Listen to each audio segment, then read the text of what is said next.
ফুটিস?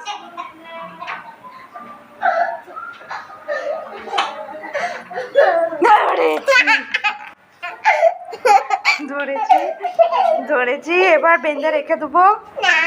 হ্যাঁ এবার ধরেছি, এই যে হাতটা ধরেছি, এবার বেঁধে রেখে দেবো।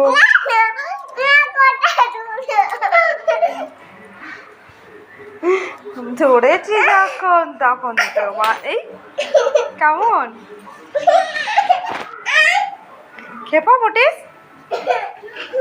তাহলে যা করে হাওয়ায় বসগা, নাহলে বেঁধে দেবো। বেঁধে পুকুর পাড়ে আমি কি করি এখন? আমি এখন কি করি তুই সেটা বল না। আমি কি করি?